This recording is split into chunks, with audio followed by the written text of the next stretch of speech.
Thank you. Slight correction. I'm actually a sales professional trapped in a marketer's body. Reason being, I was on quota for 52 quarters, 13 years, at Salesforce and at Eloqua. For 10 of those years, my buyer was marketing. Who in the room is in marketing? Woo! Okay, who in the room is in sales? Awesome. All right, good. It doesn't matter that I'm a sales professional trapped in a marketer's body or a marketer trapped in a sales professional's body, because the reality is the lines between sales and marketing are blurring and the roles are blending. And your customer doesn't really care if you're in marketing or in sales. Your customer cares about the value that you can deliver to the customer. So we're going to talk today about a little bit more expanding on Brian's keynote. Who was in Brian's keynote? Yeah, I couldn't have asked for better timing for this session because it absolutely builds on what Brian set up in the keynote. The modern buyer, she is digitally driven. And he said people don't say, hey, Bing that, they say Google it. Anyone from Microsoft in the room? Okay, so we can talk about Google being my best friend. Buyers are digitally driven. They're socially connected. Who in the room has checked at least one of their social networks today? Who in the room hasn't? That's pretty telling. I've got one guy, your mobile phone's broken? No? Couldn't get on the internet? No, he was engaged. It's awesome. One out of however many hundreds in here. Mobile with multiple devices empowered, with nearly unlimited access to not only information, but to people, their peers, their colleagues. And if we listen to what Brian said about who buyers trust, it's their peers, their colleagues. So I'll start out by saying your best salespeople are not on your payroll. Your best salespeople are your customers who are getting value and are willing to advocate on your behalf. A little bit more about buying. This was a survey done recently, and I got this data from a Forrester event that I attended a couple weeks ago around sales enablement and B2B marketing. I find gathering information online on my own superior to interacting with a sales rep. In 2015, 53% answered yes. In 2016, 64% answered yes. Let's ask the question slightly differently. I do my research online and prefer not to interact with a sales rep as my primary source of research. In 2015, 59% yes. In 2016, 65% yes. Buyers are allergic to salespeople. Not really to salespeople, but they're allergic to being sold. And so they would rather self-educate on their own time as opposed to be harassed with unsolicited emails or generic cold calls. 93% of B2B buyers prefer to buy online when they've decided what they want. Oftentimes, as a consumer buyer, I go to the store just to try on the size of shoes. And then I Google it and I find the best price and I buy that pair of shoes online. Anyone else doing that as well? Yeah. Here's the thing, I wrote a post about this recently. Buyers either want a frictionless or low friction transaction, or they want a high value interaction. Unfortunately, the middle, where a lot of people are operating in high-friction, low-value transactions, what I refer to as no man's land, is where a lot of people are operating. A lot of sales professionals are operating in that no man's land. This isn't my opinion. This is what buyers are telling us. We talked about the lines blurring and the roles blending, and so what I'm not going to do is give you a presentation that I would have delivered 3 years ago, which would have been all about marketing and sales getting in the room and agreeing on the definition of a qualified lead, on agreeing on the lead score based on whether the person was a VP title, whether they were in retail or healthcare, whether they were in a big company, a medium company, a small company, so that demographic fit. And then the other component of the lead score being based on their digital body language, their online engagement, whether they had downloaded a white paper, attended a webinar, looked at an infographic, watched a video, that digital body language. So I'm not going to talk about marketing and sales needing to agree upon a common definition of a qualified lead and the perfect handoff from marketing to sales, and a service level agreement of how quickly sales will respond to those qualified leads. Because that's not the way that buying is working anymore. And what we really need to get comfortable with is that marketing now needs to know more about sales. And I gotta give it to you marketers in the room. Your lives have gotten more complicated. You own more of the purchase process. You have to facilitate that buyer's journey for a longer portion of that buyer's journey. You have to do that in more channels. You have to also then, you're responsible for the customer experience. And so your responsibilities, your roles, your channels have increased, but your compensation hasn't. And I think that needs to change. I think also another thing that needs to change is what Brian was talking about compensation plans for sales professionals. Instead of just focusing on paying for the close, compensating based on customer advocacy. And HubSpot was one of the first companies that actually took that leap and said, we're going to pay salespeople with higher customer renewal and upsell and advocacy more than we pay salespeople with average customer renewal and advocacy. That's what modern sales leaders need to be thinking about. We need to compensate the behavior that we want to see. Sales needs to know more about marketing.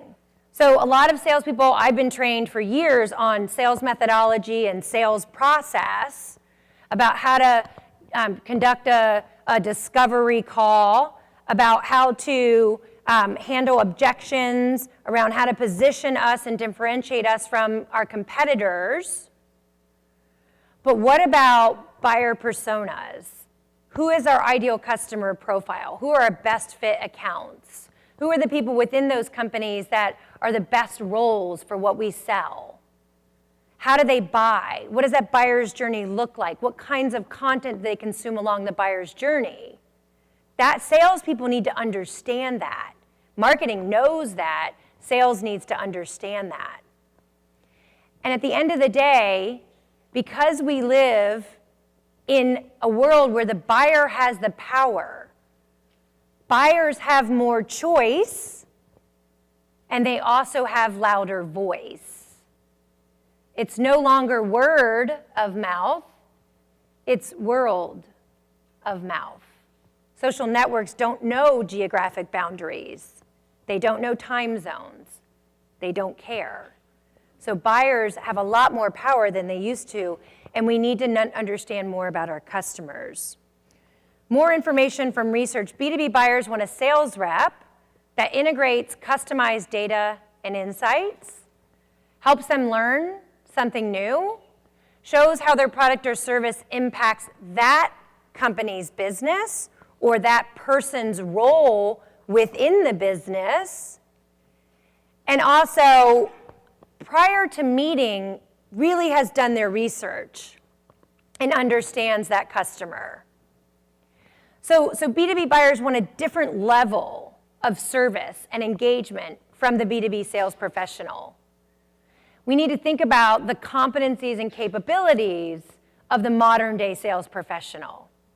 She needs to be more tech savvy. She needs to be more data driven. She needs to be more curious. She needs to have more business acumen, subject matter expertise around her buyer's world. She also needs to be digitally driven and socially connected. She needs to be where her buyers are. The old sales model, pounce and pitch, smile and dial, call, email, call, email, call, email, call, email. Buyers going ignore, delete, ignore, delete, ignore, delete, ignore, delete. We have to evolve that model. And the new model puts the customer in the center and says, where is that customer learning? And that modern day sales professional says, I need to go be where those customers are learning, and I need to provide insight and value. It's all about reaching and teaching, and it's about educating and engaging. Nobody wants to be sold, but everyone's open to help. Brian says ABH, always be helping.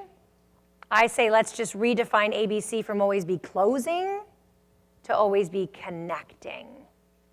Coffee's for connectors. Let me define social selling.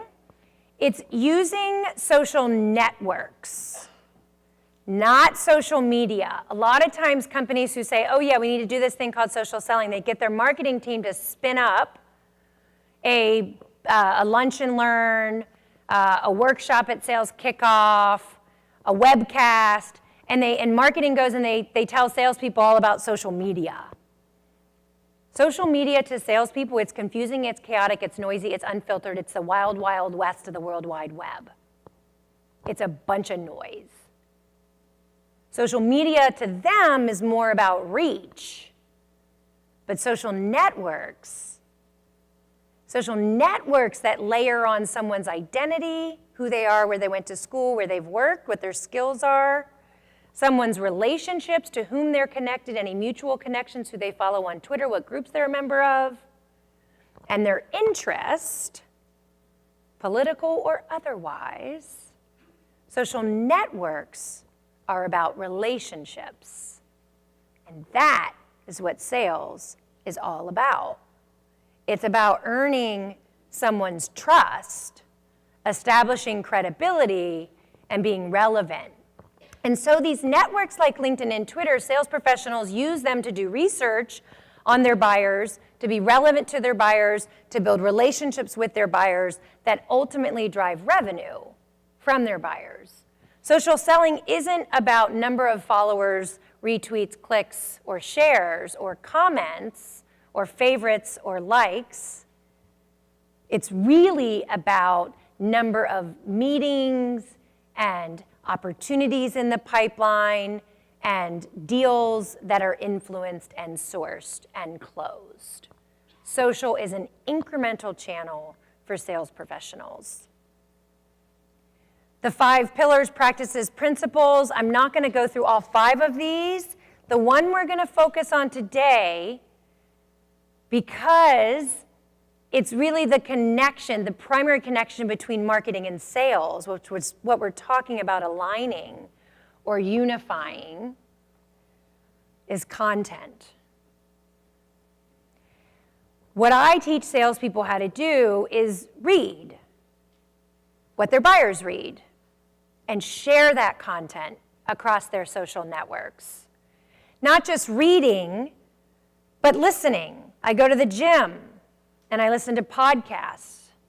And the quality of a podcast can be measured by the number of tweets that I send, the sound bites, the key insights from that podcast. It might be they're interviewing the head of marketing at a B2B company I'm trying to get into. And so I listen to that podcast and I hear what that B2B marketer has to say and I share that podcast. First, it gets the attention of that B2B marketer who was interviewed. And then it's a source of insight and information for people who are following me in my networks. So content in the context of relationships, not necessarily reach. So what we're talking about today is content in the context of sales. It's a bit different than content in the context of marketing. The content needs to be much more buyer-centric and much more about the buyer than about the company, the product, the features. But first, let me make sure I beep, back up the bus and say before your salespeople get out there and share content, they need to think about their digital presence. So marketing can help with that, right? If you look at my LinkedIn profile, one of the companies I'm on the board of directors of is a company called Affinio. And Affinio, we do great stuff. We've got great software. It's all about audience intelligence and social graph insights and marketing analytics. But I don't have videos of us talking about our product. The videos, the rich media I linked on my LinkedIn profile are customer interviews, customer stories, Affinio customer stories. Because who do buyers trust? Other buyers. So thinking about marketing, how can you help salespeople improve their digital presence? You guys are best equipped to help salespeople with this. And salespeople, your network is your net worth. Your network is your net worth, so ABC always be connecting. Not with everyone, but a rhythm and a routine today, this week, as you trade business cards, those are new people to connect with on LinkedIn. They're also new people to follow on Twitter. And once you get to the appropriate level, maybe friend on Facebook or snap with on Snapchat. All right, content is the currency of the modern sales professional. A research report from Aberdeen shows that content provides the common denominator for what we're talking about today, which is well-aligned marketing and sales teams. Best-in-class companies, 73% of best-in-class companies have a central library of marketing-approved content that sales can use. A centralized library. Best-in-class, 60%, marketing has extensive visibility into the utilization of that content. And 40% marketing has extensive visibility into how that content consumption is at an individual person level or a company level. So if you're tracking buyers' digital body language, their online activity, making that online activity visible to salespeople so that they know how many times people are coming to your web properties, what content they're viewing, that aligns marketing and sales. And that is what best-in-class companies are doing. The 411 on content. So if all, and I see this mistake happen a lot, you buy into the content, you want to get as much content distribution as you possibly can, and so you invest in a platform and you load up this content into this platform, and you have salespeople authenticate their social logins, their networks, and marketing automates the curation of the content, and it automates the sharing of the content from those salespeople. That is not what I'm talking about. That's just more. That's more content, more automation, and more is not more better. No, that's not grammatically correct. More relevant is more better, but more is not more better. What we really have to do is we have to teach salespeople how to either curate on their own, or you can curate, marketing can curate the content for the salespeople, but that content needs to be a good mix. And so the 411 is a guidance of, if, 6 shares, 4 pieces of third-party thought leadership, non-company branded content. So think about who are the smarty pants people in your buyer's world. Who are the analysts, the experts, the consultants, the influencers in your buyer's world, and how can you share non-company branded content? 1 piece of company branded content, and then I so love that there were cat videos and cat pictures in Brian and Dharmesh's keynote, because who doesn't love them? So 1 cat picture. And in my instance, it's more like, it's things that humanize me as an individual, things that I care about outside of social selling, modern marketing, sales enablement, etc. And so those are TED Talks. Simon Sinek spoke, I think, last year or 2 years ago. This is my 3rd inbound. Who in the room has been to more than 3 inbounds? Yes, who are you, sir? Who are you? Mexico. Congratulations. All the way from Mexico. That's awesome. So this other kinds of content that show who you're interested in, Simon talks about starting with the why. Right? Before you tell someone what they need to do and how they need to do it, they need to understand why they need to do it. We're motivated more by the why than the what and the how. So let's talk about the kinds of content that I would watch and read and share and listen to if I was selling into sales. So SBI, Sales Benchmark Index, they actually have an app, and this is a useful app, and the app aggregates their magazine. They actually publish a physical magazine. I still love, I don't read a book if it's not in print, and I highlight it still, and I dog-ear it, and I'm just looking for the tweets in the book. So when I'm on a plane, you might notice, or a magazine, I might be reading offline and queuing up some of the tweets, and when I get off, a couple of the tweets shoot out at the same time.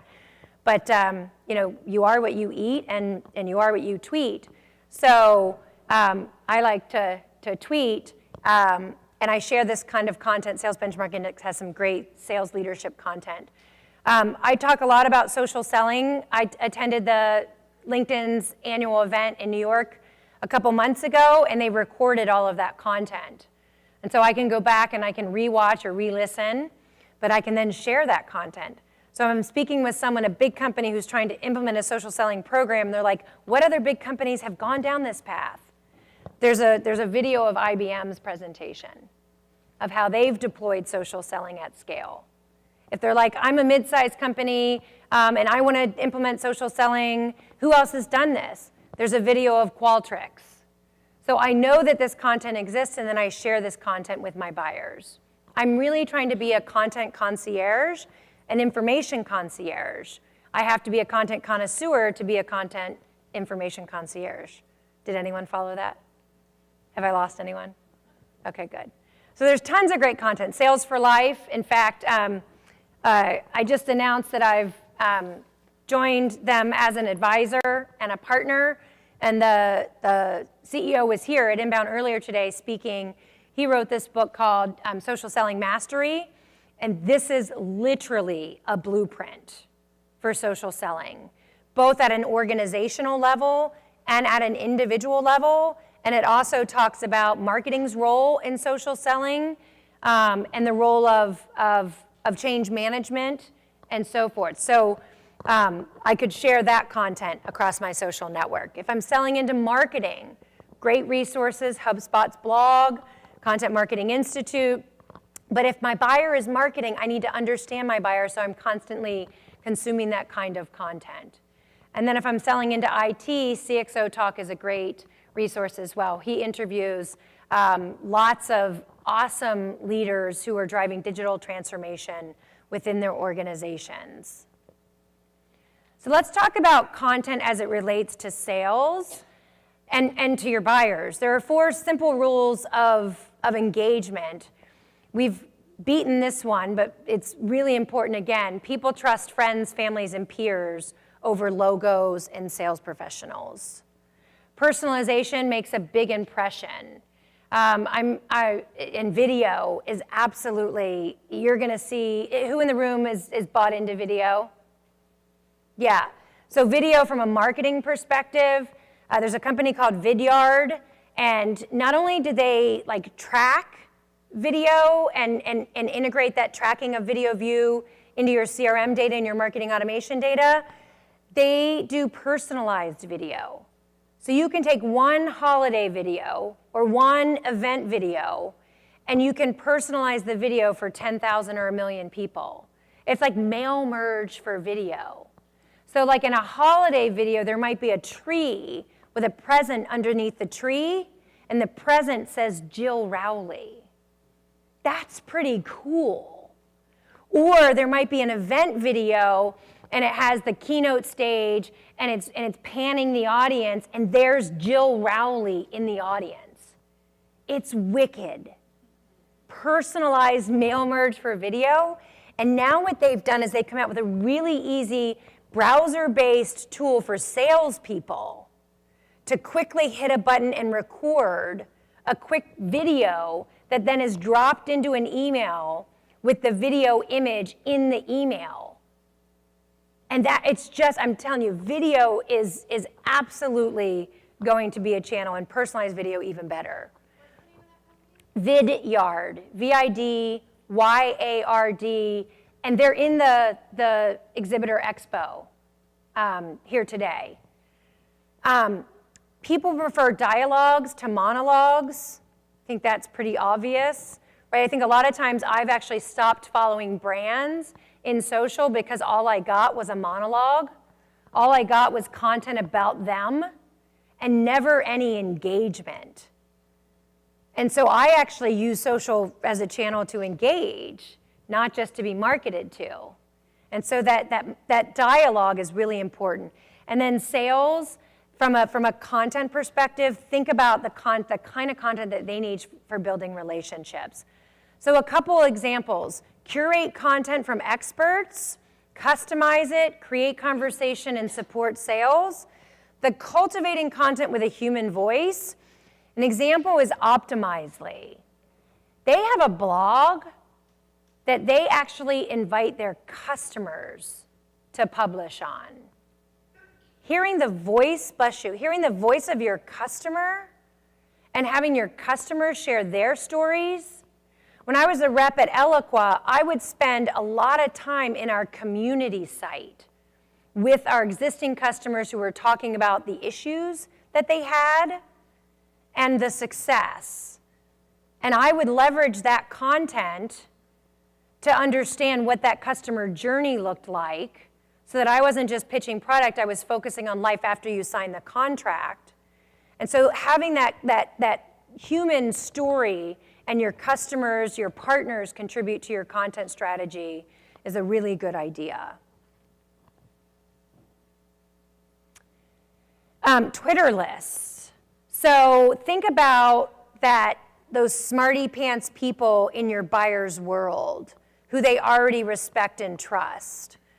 I work with a company that's in industrial Internet of Things, so IIoT.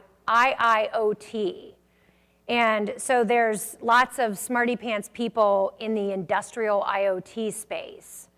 And so I've created a Twitter list of the smarty pants people in the industrial IoT space, and I use that Twitter list to find content about industrial IoT.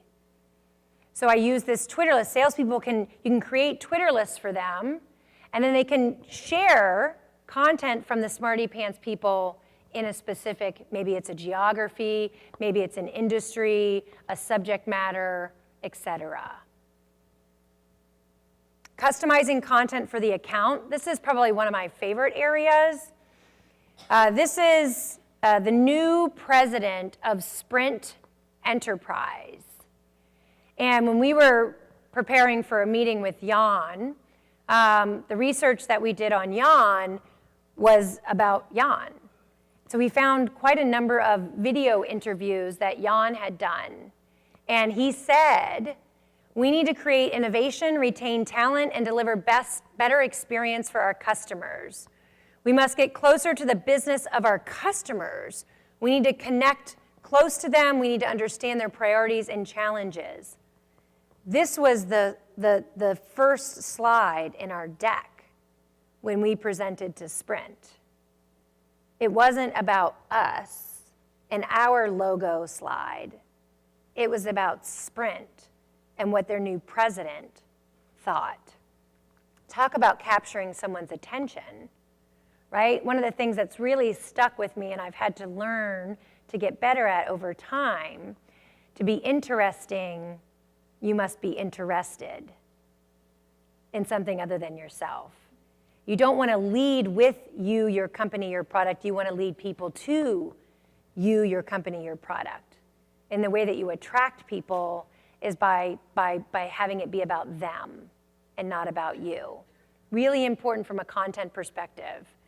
These are two more examples of companies and people that I've personally tried to build relationships with, and going out to the web, to these social networks, going out to podcast and video channels and finding information. This is Scott Tapp.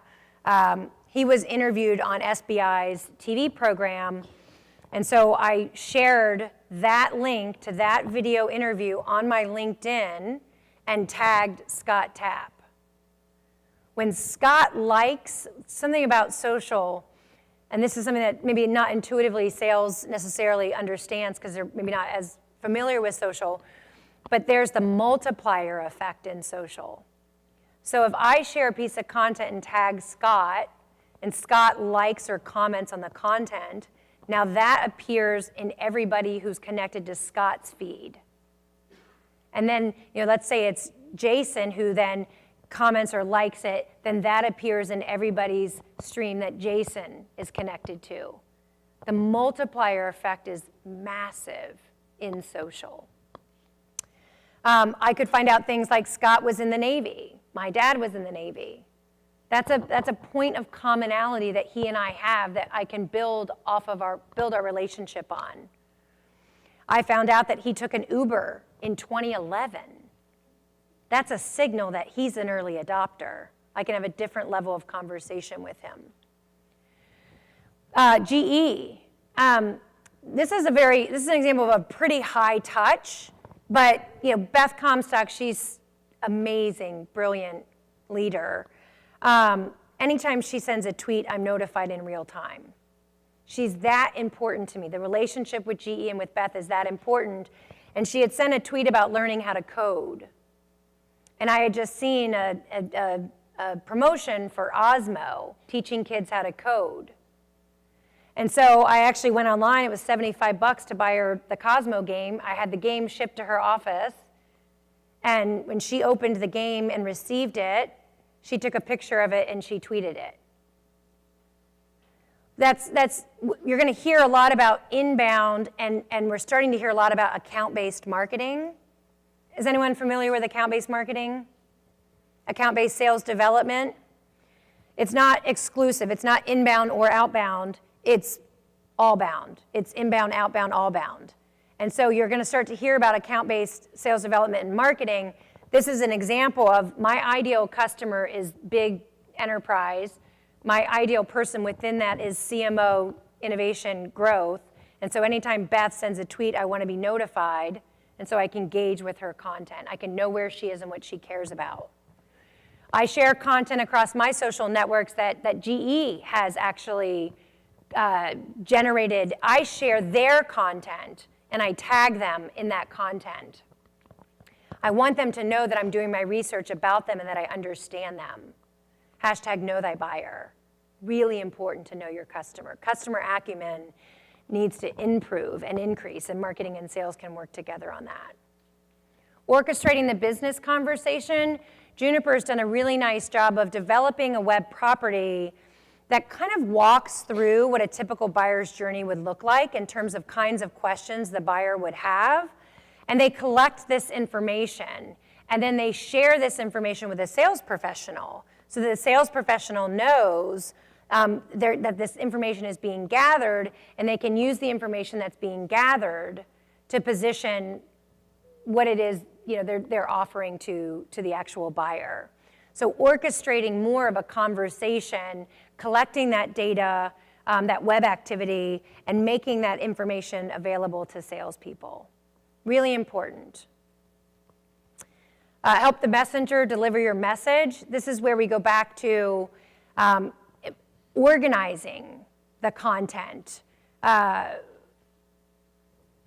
In the room, my guess is a number of you are familiar with that marketing technology landscape infographic diagram. Can I see any hands in the room? Scott Brinker, he's been building it a number. If you haven't seen it, it'll make you throw up. Because it just shows how complicated the world of marketing has become and how much technology has entered into the world of the marketer. When I was at Eloqua, let's just go back to 2011, there were 150 technologies on this diagram. Fast forward to 2016, and there are almost 4,000. 4,000 freaking tools for marketing to filter through. And that's like, do you know how many salespeople are calling you to try to sell you technology? Right? Yeah. Yeah, and now they have the ability to automate a sequence of emails. And like the third email is like, why haven't you responded? I've emailed you 3 times. Have you been, did hippopotamus sit on top of you and trap you? Like they're like getting mad at me. I don't have any obligation to respond to your automated, generic, ridiculously selfish, self-serving emails.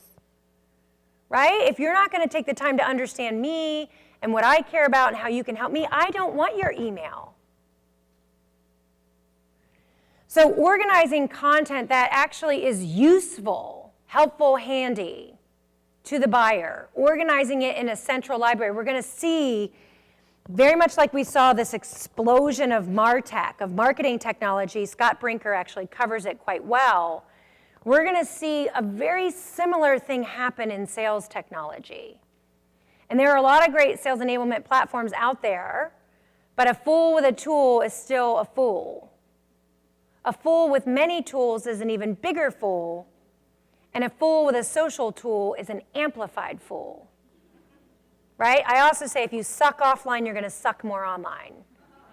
Hashtag don't suck. Right? So one of the things I think that really, and I love that HubSpot is driving this movement into the sales world, because if you're in marketing, you've seen this happen. You've had to become more customer-centered, centric, and obsessed. You've had to really think about things through the eyes of your customer and the buyer's journey. But we're really starting to see that hit sales, and buyers saying that they prefer not to engage with salespeople. Because if the salespeople isn't going to lead with value, then why do I need to engage? I can self-educate on my own. So there are, though, good sales enablement tools and technologies that will help you organize content, because the content needs to be very accessible to those salespeople. I'm almost out of time. I want to briefly talk about an emerging function within organizations. Sales enablement. Anyone in the room have the official title of sales enablement? Awesome, a couple people.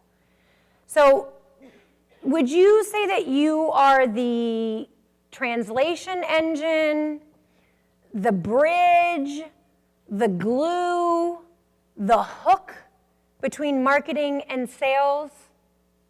So taking really the messaging and the content that marketing creates and salesifying it, like thinking about how salespeople need knowledge, skills, and assets and content to have the right customer interaction. Sales enablement orchestrates as well. It is this really great function if you can justify it. CSO Insights has some awesome research to help you with that. Serious Decisions, Forrester, there are quite a number of the analysts out there that are doing a fabulous job really talking about this necessary role. Because here's the thing. If you need to grow revenue, you can hire more salespeople to make more cold calls and send more generic, unsolicited, automated emails. And salespeople make quota on average about 50% of the time. Or you can invest in making the sales professionals you have more efficient and more effective, more productive. That's really the role of sales enablement. It's saying we've invested in salespeople, now we need to onboard them correctly. You know, time to first deal is a metric to be measured. We need to develop them over their career at our company. We need to give them customer-centric training in addition to sales methodology and sales process. We need to give them customer-centric content aligned to the buyer's journey. Sales enablement is absolutely an emerging and growing in its strategic importance function. Couple takeaways, and then I don't know if we have time for questions, but I'm going to just wrap it with this. Content takeaways for social selling. Expose sales to the relevant content assets they can use. Make it fast and easy. There are new content enablement tools. It used to be that you had to index, you had to tag content. With artificial intelligence, which is something that I'm starting to write about as well, or augmented intelligence, some of these more modern sales enablement platforms, they actually do all of that for you. You don't have to tag. All of that is actually done via machine learning. So the search becomes much more robust in these more modern sales enablement tools. Collaborate with sales on the kind of content that they need.